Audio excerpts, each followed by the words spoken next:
नक्की पुन्हा असा प्रोग्राम करू.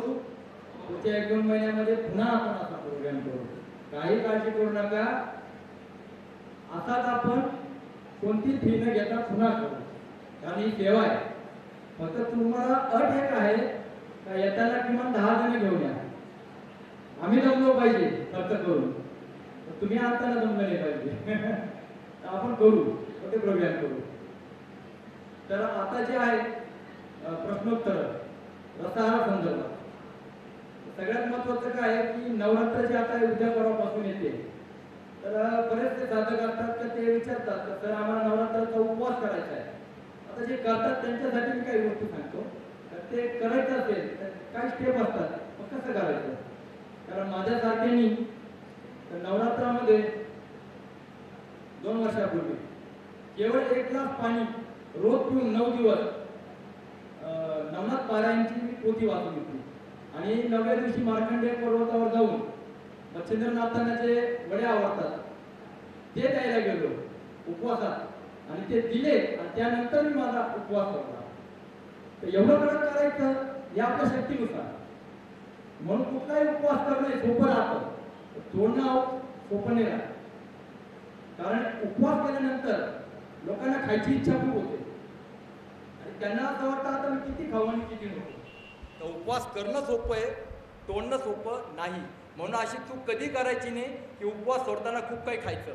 फूड पॉयझनिंग होऊ शकतं, ॲडमिट करायची वेळ येऊ शकते, काही त्रास होऊ शकतो. म्हणून कोणीही मोठे उपवास केल्यानंतर तुम्ही बघा रसावरच उपवास सोडले जातात. लिंबू पाणी असेल, नारळ पाणी असेल, संत्री रस असेल. तर आपण जे करणार नवरात्रीचे उपवास तर त्यामध्ये काय करायचं. तर समजा पहिला दिवस आहे, हळूहळू एक एक सोडत चालायचं. पहिल्या दिवशी आपण काय करतो जे 15 दिवसाचा रसाहार करतो ना त्याप्रमाणे पहिला दिवस करायचा. म्हणजे सकाळी उठल्यानंतरचा उपवास 10 ते 12 वाजेपर्यंत शक्तीनुसार करायचा. निर्जला पाणी न पिता. पहिला दिवस तो मगाशी सांगितला हिरव्या पालेभाज्यांचा. आता हिरव्या पालेभाज्या उपवासात चालता का लोक प्रश्न विचारतात. मला सांगा पार्वती माता हिने काय केलं होतं. तिला अपर्णा म्हणतात. भगवान शिवाची प्राप्ती करायसाठी तिने एक एक गोष्टी सोडल्या. ती शेवटी पानं खायला लागली. म्हणजे तिने कित्येक वर्ष पानांचा आहार केलेला आहे. मग तिच्या साधनेला उपवासाला पानं चालतात आपल्याला नाही चालत का. आपल्या उपवासाला का नाही चालत. गीतेत तर सांगितले पत्रम पुष्पम फलम तोयम. पानं फुलं फळं पाणी हा माझा आहार आहे. मग मी बाहेरच्या देवाला देतोय तर आतल्या देवाला द्यायला काय प्रॉब्लेम. उपवासात आपल्याला आहार बदल करायचा आहे. शिजवलेल्याचं बंद करून कच्च्यावर यायचं आहे. म्हणून आपण शिजवलेला आहार नाही करायचा आहे. कच्चा चालणार आहे, खिचडी नाही चालणार. ती चालते आपल्याला खायला. आणि जी पानं चालायला पाहिजे ती का नाही चालत. कारण हा जो आहे डोक्यामध्ये असलेला पारंपरिक भ्रम. तर कुठल्याही पानांना घेताना काळजी करू नका, उपवास तुटणार नाही. म्हणून हिरव्या पानांचा ज्यूस बिलकुल तुम्ही घेऊ शकता, कच्च्या पानांचा ज्यूस. त्यानंतर आपण फळं खाल्ली दिवसभर, सीजनल रिजनल पोटभर खा, काळजी नका करू. 90% पाणी राहतं त्यामुळे त्यांनी काही वजन वाढणार नाही, उतरून जाईल. गोड फळांनी शुगर वाढणार नाही. आमच्याकडे डायबिटीज पेशंट सगळ्या गोड फळांना आम्ही खाऊ घालतो. ते त्याच्यामध्ये फ्रुक्टोज असतं त्यामुळे त्याच्यामधली शुगर जी आहे ती नॅचरल आहे, तिचा त्रास होत नाही. माणसाने निर्माण केलेली जी साखर आहे ती त्रासदायक आहे, परंतु देवाने निर्माण केलेली गोड फळं ही त्रासदायक नाही आहे. म्हणून आमच्याकडे भरपूर रिझल्ट आहे 15 दिवसानंतर डायबिटीज नॉर्मल झाल्याची. मग दिवसभर फळं, संध्याकाळी व्हेजिटेबल ज्यूस, रात्री सॅलड. आता आपण दुसऱ्या दिवशी काय करायचं, सगळं तसंच करायचं, सॅलड बंद करायचं. सॅलडच्या ऐवजी काय करायचं, फ्रूट्स खा, व्हेजिटेबल्स खा किंवा पानांचा ज्यूस घ्या. पण आपण काय केलं, दुसऱ्या दिवशी सॅलड बंद केलं. तिसऱ्या दिवशी काय करायचं, व्हेजिटेबल बंद करायचं. मग आता पूर्ण दिवस कशावर राहील, पानांचा ज्यूस आणि फळांवर. चौथ्या दिवशी काय करायचं, फळं बंद करायची, फक्त काय पानांचा ज्यूस. त्यानंतर पानं बंद करायची, लिंबू पाण्यावर यायचं. तो जो दिवस आहे टोटल लिंबू पाण्यावरती, दुसरं काहीच घ्यायचं नाही. पण साखर नाही वापरायची. गुळ वापरा किंवा मध वापरा, पण साखर नाही वापरायची. त्यानंतरचा दिवस 24 तास निर्जल उपवास करायचा. 24 तास निर्जल उपवासामध्ये उपवास कधीपासून, सकाळी उठल्यापासून तर दुसऱ्या दिवशीच्या सकाळी उठल्यानंतर आणि मग केल्यानंतर पर्यंत उपवास होतो. लोक म्हणतात सर आम्ही 16 तासाचा उपवास केला. मला कळत नाही उपवास 16 तासाचा कसा काय झाला. म्हणे आम्ही रात्री जेवल्यानंतर रात्री परत काही खाल्लंच नाही आणि सकाळी उठल्यानंतर 10-11पर्यंत उपवास केला, तर रात्री जे जेवण केल्यानंतर राहतं त्याला फास्टिंग नाही म्हणत, त्याला डायजेस्टिंग म्हणतात. ते पचतंय, खाल्ल्यानंतर तुम्हाला भूक नाही लागणार आहे. तो उपवास कसा काय असेल? उपवास हा सकाळी उठल्यापासून चालू होतो. मग उठल्यापासून तुम्ही पोट साफ करता, ॲनिमा करतात, तिथून तुमचा उपवास चालू होतो. ते तास धरायचे, ते 24 तास तुम्ही धरायचे. मग त्या दिवशी निर्जला उपवास. मग त्याच्या पुढचा दिवस काय? मग निर्जला उपवासाच्या पुढचा दिवस लिंबू पाण्याने सुरुवात करायची, पूर्ण दिवसभर लिंबू पाणी, साखर नाही. मग त्याच्या पुढचा दिवस मग एक वस्तू वाढवायची. काय वाढवायचं? मग पानं वाढवायची, मग लिंबू पाणी आणि पानांचा आहार. त्याच्या पुढचा दिवस फळं वाढवायची, व्हेजिटेबल वाढवायची त्याच्या पुढच्या दिवशी. असं करत करत तुम्ही 9 दिवसाचा रसआहार स्टेप बाय स्टेप करायचा. आणि मग 10व्या दिवशी जे आहे उपवास सोडताना तुम्हाला जर शिजवलेला आहार घ्यायचा असेल तर एकदम घ्यायचा नाही, त्याच्यामध्ये कुठल्याही भाज्यांचं सूप घ्या. कारण शरीराला 9-10 दिवस सवय नाही, त्याचा त्रास होऊ शकतो. मग गरम भाज्यांचा सूप जे काही असेल ते घेऊन उपवास सोडायचा आणि मग थोडासा नावाला वरण भात संध्याकाळी खायचा, सकाळी नाही. दिवसाचा आहार टोटल रॉ फूड. अशा पद्धतीने उपवास करायचा. आणि हा करत असताना शारीरिक मेहनत जेवढी कमी करता येईल तेवढी करायची. कारण आपली शक्ती जी आहे तिला डिवाईड नाही करायचं. सफाईकडे लक्ष आहे ना, तर सफाईकडेच करायचं. तुम्ही एक काम एका वेळी कराल, 2 कामं एका वेळी नाही करणार. एक तर तुम्हाला घरामधले भांडे धुवायचे असतील आणि तुम्हाला घरातल्यांनी सांगितलं, मिस्टरांनी स्वयंपाक कर, तर तुम्ही म्हणाले एक तर भांडे धुवाल, एक तर स्वयंपाक कर. 2 कामं एका वेळी नाही होणार. मोबाईल आला वाजला तर तुम्ही एक तर माझ्याशी बोलाल, नाही तर फोनवर बोलाल, नाही तर चिडचिड होईल. मग आपण जर एका वेळी 2 कामं करीत नाही तर आतली शक्ती कशी काय करील? ती एक तर आपला मेंदू सांभाळेल, नाही तर आपलं पोट सांभाळेल. म्हणून कधी पण लक्षात ठेवा का ह्या ज्या गोष्टी आहे या करत असताना दिवसाचा आहार जो एक कच्चा, रात्रीचा शिजवलेला 15 दिवसानंतर चालू करायचा आहे. पण 15 दिवसानंतर एकदम नाही करायचा, तर हळूहळू सुरू करायचा. तर नवरात्रीमध्ये असे उपवास करत असताना ॲनिमा मात्र सोडायचा नाही, सकाळ संध्याकाळ दोन्ही टाईम करायचा. तर मला सांगायचं काय होतं, शक्ती डिवाईड करायची नाही. कारण आपल्या मोबाईलमध्ये जर 4 ॲप्लिकेशन चालू असतील, त्यातलं एकच कामच आहे, तर 3 एक्स्ट्राचे चालू आहे ते आपली बॅटरी खातात. मग ते उडून लावा, बॅटरी वाढते की नाही, तिचा फायदा होतो की नाही. तसं शारीरिक मेहनत जेवढी कमी करता येईल तेवढी कमी करायची. जास्त चिडचिड करायची नाही, शांत राहायचं. कारण आपण उपवास आपल्या सफाईसाठी करतोय. आणि ज्यावेळेस तुम्ही घर किचन सफाईला काढता तेव्हा तुमची चिडचिड होते. कारण जिथं सफाई राहते तिथं सहन करावं लागतं, संयम ठेवावा लागतो, समय द्यावा लागतो. तर ह्या 15 दिवसामध्ये सहन करा, समय द्या आणि फॉलो करा. तर ह्या 15 दिवसाच्या रसाहारामध्ये आपली नवरात्र पण येते, तर नवरात्र अशी फॉलो करा. एक एक वस्तू सोडत चला. आणि ज्याला शक्य नाही त्यांनी मात्र मग 15 दिवसाचा रसाहार जसा करतो तसं सगळं खाऊन पिऊन नवरात्रीचे उपवास करा. आलं लक्षात? तर या पद्धतीने आपल्याला उपवास करायचा. आता दुसरी गोष्ट, मगाशी मी जे सांगितलं का आज मला 20वा दिवस आहे, याचा अर्थ हा कोर्स नाही आहे. आपण सफाईचे कोर्स नाही करत. कमी 10 दिवस घर छान झाडलं, आता 2 दिवस झाडलं नाही तरी चालणार नाही, चालेल, काही फरक नाही पडत. अहो 2 दिवस झाडलं नाही तर धुळीचे लेर येतील. कचरा करायला मेहनत नाही, मी मगाशीच सांगितलं. आंघोळीचे कोर्स नाही आहे का मी आता आंघोळ केली 8 दिवस परत केली नाही तरी चालेल, आंघोळ करावीच लागते. तसं रसाहार किती दिवस, जोपर्यंत निरोगी राहायचे तोपर्यंत. पण मग आता आम्हाला खायचं प्यायचं पण आहे, मजा पण पाहिजे सगळ्या प्रकारची, आणि आम्हाला रोगही नको आहे, त्रासही नको आहे.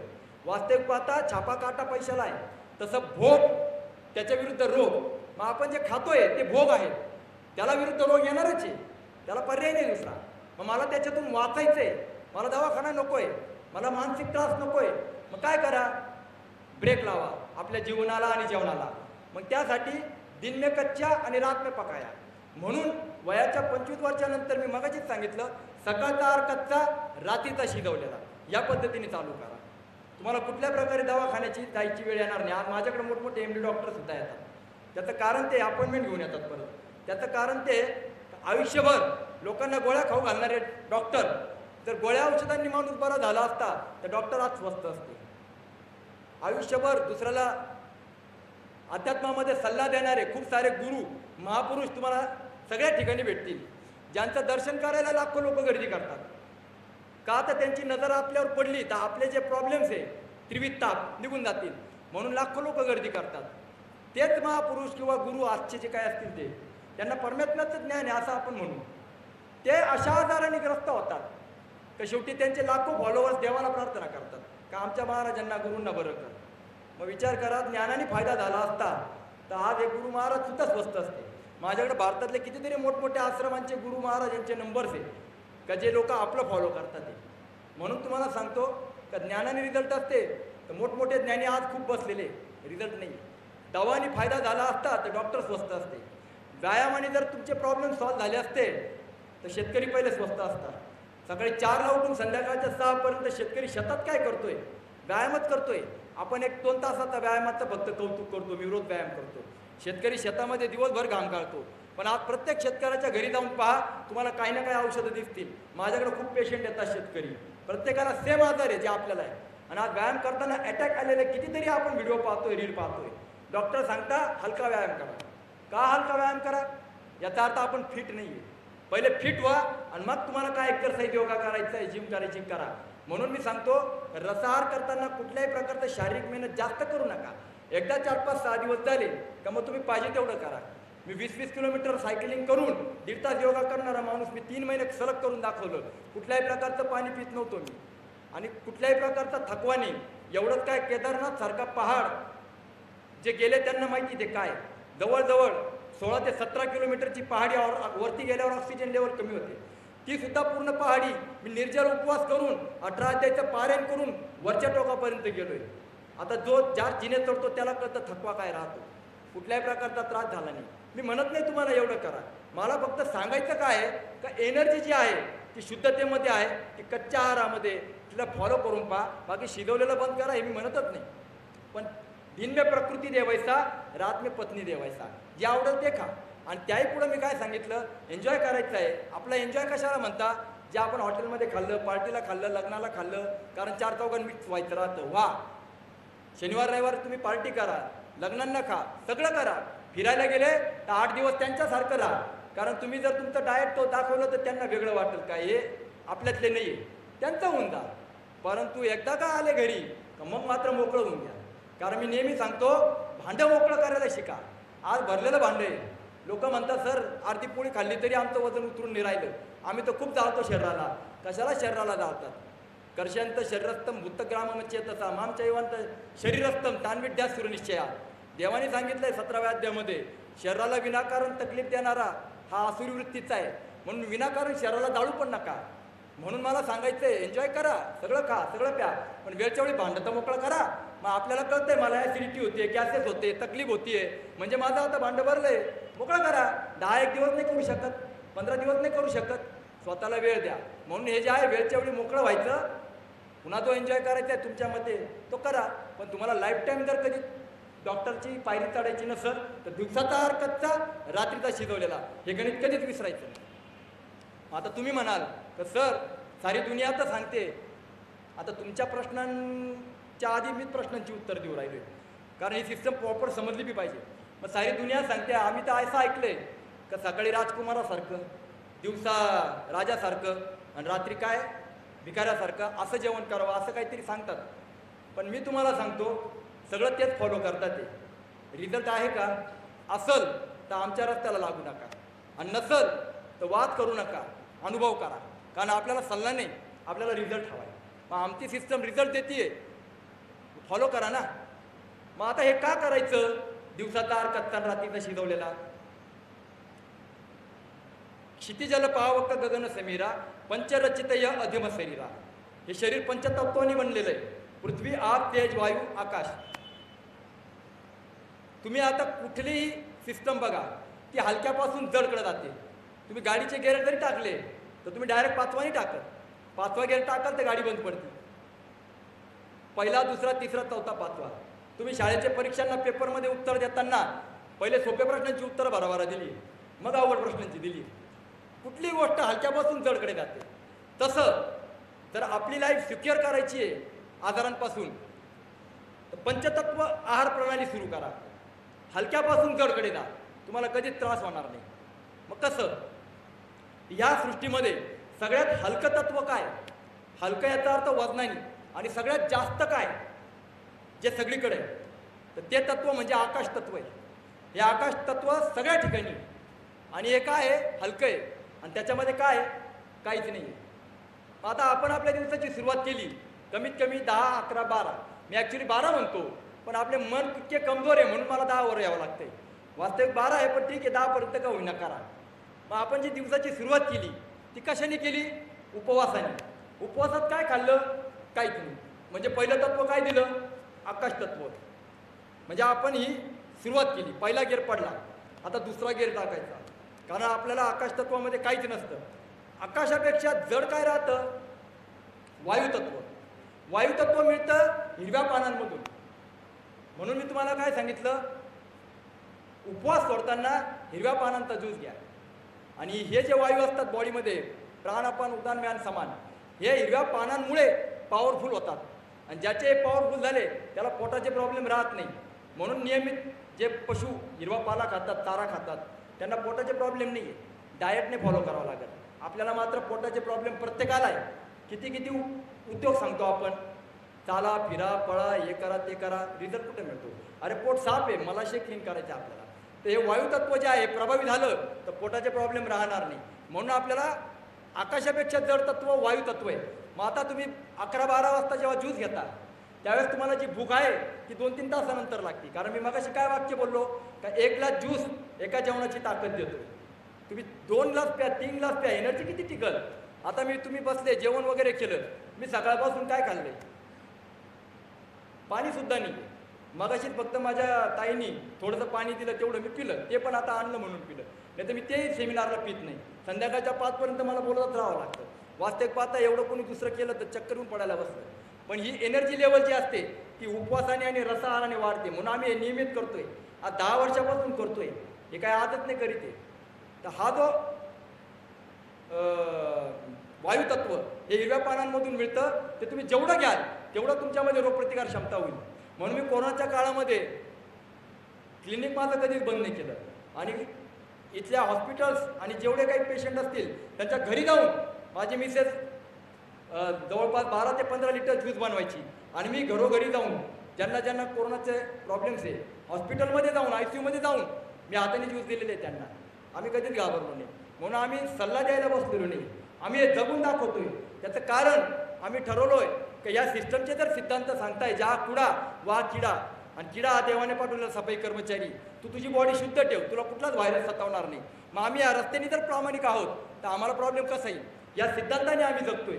आणि या सिद्धांताला धरून आम्ही कोरोनाच्या पेशंटपर्यंत गेलो, गावोगावी गेलो, कुठलाच प्रॉब्लेम आला नाही. कसा येणार? कारण आपण स्वतःशी प्रामाणिक असाल तर देव त्याला साथ देतो. म्हणून हे जे प्रॉब्लेम सॉल्व्ह करायचे असतील शरीरामधले कुठलेही, एक 10-15 रुपयाची पालक तुम्हाला कधी दवाखान्यात जाऊ देणार नाही. आणा की काय पैसे लागत आहेत. तर हा ज्यूस घेतल्यानंतर मी जे फळं सांगितली त्याची कारण का वायुतत्वापेक्षा जड काय असतं? अग्नितत्व. आणि अग्नितत्व मिळतं फळांमधून. म्हणून ही फळं जी आहे ती दुपारच्या वेळेला खायची. ॲक्च्युली तुम्हाला जर डाएटचा टायमिंग फॉलो करता आला नाही तर तुम्ही कुठलंही फळ केव्हाही खाऊ शकता, त्याच्यावर काही टाईम नाही आहे. परंतु आपल्याला हलक्यापासून जडकडं जायचं आहे. जर प्रॉपर जमत असेल तर असं करा, आणि नसेल जमत तर कसंही करा, पण 15 दिवस गॅस पेटवू नका. एवढं मात्र डोक्यात ठेवा. कारण आपल्याला आतला जठरांनी पेटवायचा आहे. बाहेरचा अग्नी जो आहे तो थोडे दिवस थांबवायचा आहे. कारण भट्टी तप गई तो लोहा पिघलता है, वरना कागद भी धुवा निकलता है. आपली भट्टी कमजोर आहे म्हणून अर्धी पोळी ॲसिडिटी देते आपल्याला. मग अग्नीपेक्षा जड काय राहतं? जलतत्व. आणि जलतत्व मिळतं कंदमुळं आणि भाज्यांमधून. फळभाज्या ज्या फळांसारख्या आहेत पण भाजी नाही, पत्ती नाही, फळभाज्या. जसं मी मगाशी सांगितलं, गाजर आहे, टोमॅटो आहे, काकडी आहे, भोपळा आहे, कारलं आहे, अमुक तमुक भरपूर आहे. त्याचे ज्यूस आपल्याला घ्यायचे कारण त्याच्यामध्ये जलतत्व आहे. म्हणून आपल्याला ते घेता घेता संध्याकाळ होते. म्हणून मी 5 ते 7ला तुम्हाला जलतत्व सांगितलं.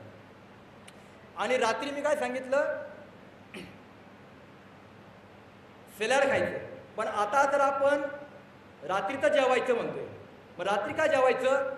कारण अन्नामध्ये काय या सगळ्या धान्य आहे, गहू तांदूळ आपण जे खातो ते अनाज आहे. याच्यामध्ये पृथ्वी तत्व असतं.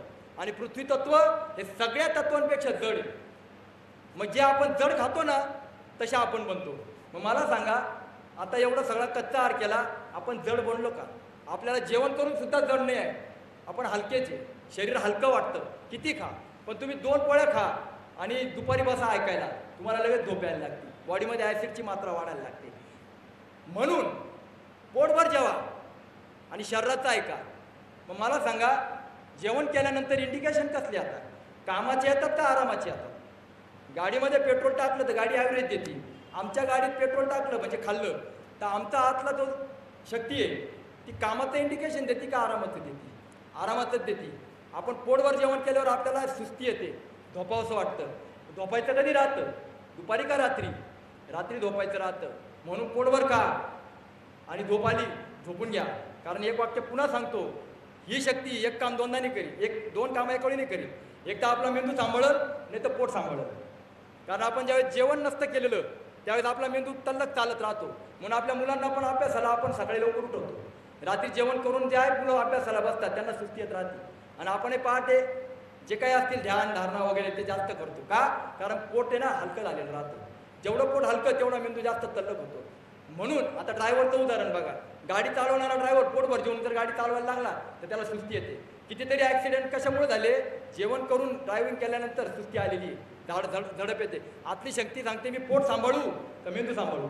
म्हणून लक्षात ठेवा का आपल्याला रात्री झोपायचं आहे, पोटभर जेवा झोपून घ्या. आपलं शास्त्र सांगतं भुक्त्वा राजवदा सेत यावत अन्नम मोगता न धावन्न प्लवन येती मृत्यूवर धावती धावत.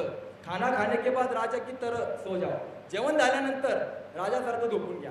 तुम्ही जर काय काम कराल, धावाल, फिराल, अजून काय व्यायाम कराल तर मृत्यूवर धावती धावत, मृत्यू तुमच्या मागे धावतील. म्हणून आज ह्या विज्ञान युगामध्ये किती जण असे जे 60-70 नंतर तुम्हाला फिट दिसत आहे, किती जण असे जे 100 वर्षापर्यंत जगताय. बरं किती जण असे का जे म्हणतात 100 वर्षापर्यंत मला काहीच प्रॉब्लेम येणार नाही, कॉन्फिडन्स नाही राहिलेला, कारण आजार काही आमंत्रण देऊन येत नाही. म्हणून मोकळं व्हायचं, वेळच्या वेळी बोकळं व्हायचं आणि जो एन्जॉय करायचा तो करा. पण जेवण पोटभर संध्याकाळनंतर रात्रीनंतर बिलकुल तुम्ही खाऊ शकता, दिवसाचा हरकतचा. आणि यातही मी सांगितलं 5 दिवस तर फॉलो करा, 2 दिवस तुम्ही तुमच्या मनासारखं करा, पण 5 दिवस प्रकृतीसारखं तर करा. अन्यथा मी सांगितलं दुःखामध्ये कोणीच पार्टनर नाही, रोगामध्ये कोणीच पार्टनर नाही, ज्याचं त्यालाच भोगावं लागतं. मग ही वेळ येऊ द्यायची नसेल तर करून तर पहा. म्हणून आपल्याला दिवसाचा हरकतचा रात्रीचा शिजवलेला करायचा आहे. आता इथून पुढे काही प्रश्न असतील कोणाचे तर बिलकुल विचारा. आता अजून एक प्रश्नाचं मी अजून उत्तर देतो, कारण हे प्रश्न जनरल या ज्या आमचे सेमिनार्स असतात तिथं आलेले राहतात. म्हणून मला आठवतात का काही जण म्हणतात का आम्हाला जे आहे एवढं जमू नाही शकत, कारण हे फार अवघड वाटतं. ॲक्च्युली मनात भरलेला कचरा आहे. वास्तविक मला एवढ्या रसायनाची गरज नाही आहे का मी 20 दिवस झाले करून राहिलो आहे, आता रामनवमीला सोडणार, 30 दिवस झाल्यावर सोडणार. हे मी लोकांसाठी का करतो? मला फिट राहायची, ॲक्टिंग नाही करायची. आमच्या जे फॉलोअर्स आहे दुनियाभर आहे, मला ॲक्टिंग नाही, मला जगायचं आहे. मी तसा जगल, मी तसा राहील तर समोरचे तसं करणार आहे. त्यामुळं आम्हाला जास्त काही करून दाखवावं लागतं. तुम्ही थोडं तर करा.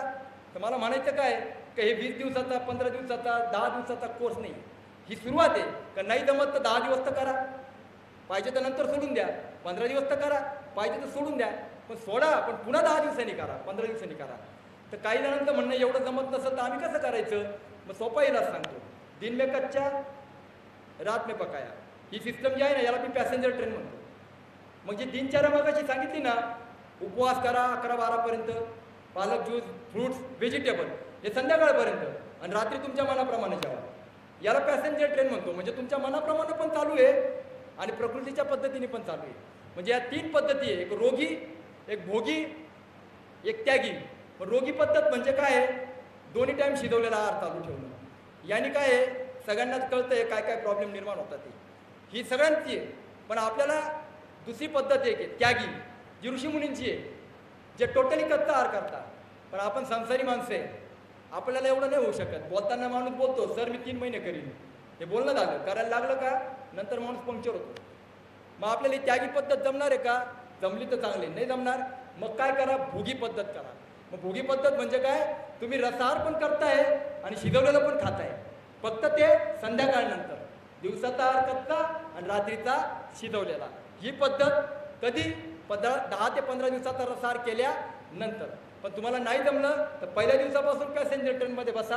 आणि दुसरी जी ट्रेन आहे ती एक्सप्रेस, म्हणजे सकाळी पण कच्चा आहार आणि रात्री पण कच्चा आहार. तो आम्ही आता बसलेलो आहे सध्या एक्सप्रेस ट्रेनमध्ये. मग आता तुम्हाला जर घाई नसेल तर पॅसेंजर ट्रेनमध्ये बसा. स्टेशन येईल, भले हळूहळू येईल, पण येईल तर खरं, पण गाडीतून उतरू नका. लक्षात आलं? आणि या प्रसंगात प्रलोभनं खूप येतात. ज्यावेळेस तुम्ही रस्त्यावर चालू करता त्यावेळेस तुम्हाला प्रलोभन देणारे फार जण भेटतात. अरे खाऊन घे, कोण पाहायला येते, खायचे प्यायचे दिवस आहे आणि हे काय तुझा चारा चाललाय, घासपूस चालले, तुम्हाला बोलणारही भेटतील. आता याच्यामध्ये देव तुमची परीक्षा पाहत राहतो का तुम्ही किती मजबूत आहात, आहे की नाही. म्हणून आपल्याला काय करायचं आहे, बिलकुल कुठल्या प्रकारे मोहात पडायचं नाही. आपलं मन, आपले घरातले, आपले मित्रपरिवार, आपले ड्युटीवरचे, हे सगळे आपल्याला याच्यातून मागं खेचायला जातील. तर एक 10-15 दिवसांनी त्याला सांगायचं का बाबा रस्सा झाल्यावर मी तुला पार्टी देईन, पण एवढे 10 दिवस थांबून घे. पण आपली सिस्टमला सोडायचं नाही. म्हणून सांगतो स्वतःशी प्रामाणिक राहा, कारण जोपर्यंत काही होत नाही तोपर्यंत माणूस म्हणतो मला कुठं काय प्रॉब्लेम आहे, पण ज्यावेळेस येतं त्यावेळेस मात्र वेळ गेलेली राहते. आणि मग त्यावेळेस मग माणूस रडतो आणि म्हणतो देवा ऐकलं असतं तर बरं झालं असतं. आम्ही रोजचं ऐकतो लोकांचं. म्हणून सांगतो वेळ हातामध्ये, स्वतःची सफाई वेळच्या वेळी करा. हा कॉमन सेन्सचा प्रश्न आहे, हे कॉमन सेन्सच्या गोष्टी आहे. बाकी याच्यामध्ये वेगळं फार मोठं तत्वज्ञान मी तुम्हाला सांगत नाही. स्वतःसाठी वर्षातनं कमीत कमी 2 वेळा तरी द्या, कमीत कमी 2 वेळा तरी द्या आणि रसाहार करून सफाई करा. आता काही प्रश्न असतील तर विचारा, नाही तर पुन्हा एखादा प्रश्न मला दाखवेल. नसतील तर विचारा, नसतील तर आपल्याला जेवढ्या जणांना जायचं लांब लांब तर आपण थांबवू शकतो. आता तुमच्या प्रश्नांवर मी इथं बसलेलो, तुम्ही प्रश्न विचारा तर आपण पुढे सेशन चालू ठेवू. मी मगाशी सांगितलं का ॲनिमा दिवसभरातनं सकाळी एकदा आणि संध्याकाळी एकदा असं 2 वेळा घ्यायचं. पण आपल्याला समजा नाही जमला एखाद्या वेळेस, हरकत नाही, एकदा तरी घ्या, एकदा तरी घ्या. आणि फार घाईत एनिमा करू नका, थोडा वेळ द्या शांतपणे. कारण कधी कधी थोडं पाणी आत राहिलं ना तर ते गडगुड गुडगुड होत राहतं सारखं आणि मग ते अस्वस्थपणा येतो. म्हणून शक्यतो सुट्टीच्या दिवसापासून सुरुवात करा, म्हणजे आपल्याला अनुभव येतो का मला काही त्रास नाही झाला, मग कॉन्फिडन्स वाढतो. अजून काही रात्रीचं जेवण आता आहे बघा, सगळ्यात पहिले काय आहे, सूर्यास्ताच्या आधी घ्यायचं असं बरेच जण म्हणतात.